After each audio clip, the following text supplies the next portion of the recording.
Okay, Butch Walker in the house. I say this proudly. Southgate was in Rip magazine. Hell yeah, we were. Yes, and that's about 3 decades ago, but still. This man has had such extraordinary success. He's a chameleon. He's a multitasker. Try to be. Yes, but I'm happy to have you here because I want to ask you one question. Lisa's next book is called Immortal Guitars.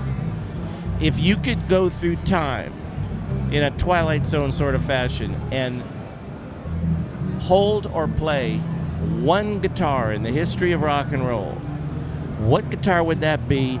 Who played it, and what was the music coming off of it? It would absolutely be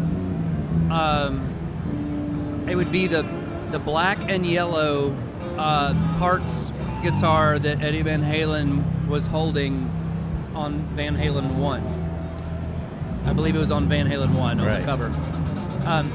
I know he used several guitars, but that guitar was the one that I striped everything in my room when that album came out. So that represents the ignition of, this is what I'm going to do with my life. Oh, yeah, I saw Ace Frehley, I saw Kiss when I was 8 years old, and I wanted to play guitar, but I had no interest in, like, obsessing over it until I heard Eddie Van Halen for the first time, and that was around 78, I think. Yeah, that was my junior year at UCLA. I remember driving nervous as fuck to find a parking space because I was my first class. I was shaking. It was so intimidating going from Valley College to UCLA, and KLOS or KMET was on in the car, and this song came on.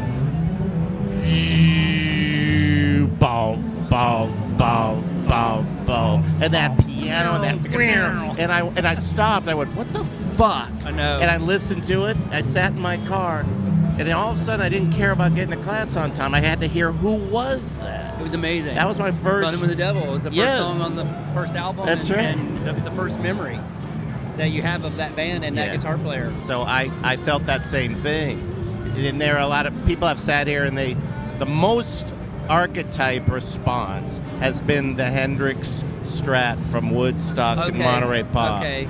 I was actually going to say my backup would be the Paisley painted Flying V that he used. But like hands down, it's got to be the parts guitar or whatever. I know guitar snobs will probably correct me and say no, that was a Charvel San Dimas blah blah blah. Fuck those guys. All I know is that guitar is what I painted my amps, my guitars, everything, my notebooks, my everything. Yes.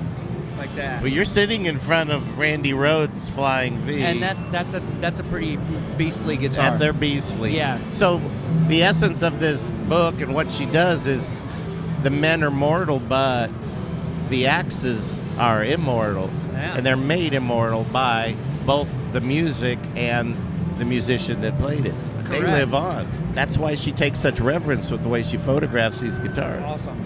I know. And awesome. Butch, you must have a guitar from your extraordinary collection, the ones that weren't lost in the fire. Oh man, sadly, almost everything was gone. The one guitar that survived, I had with me playing an acoustic gig in New Jersey when the house and studio burned back in L.A. And I'll never get rid of it. That's the a one that mainstay in my life. Lisa should shoot that guitar. She lives in Malibu up at the top, and I'll connect you two because she mentioned it's my 1962 Hummingbird. Yes, she really would love to do that. I would have cried an extra year if I would have lost that guitar.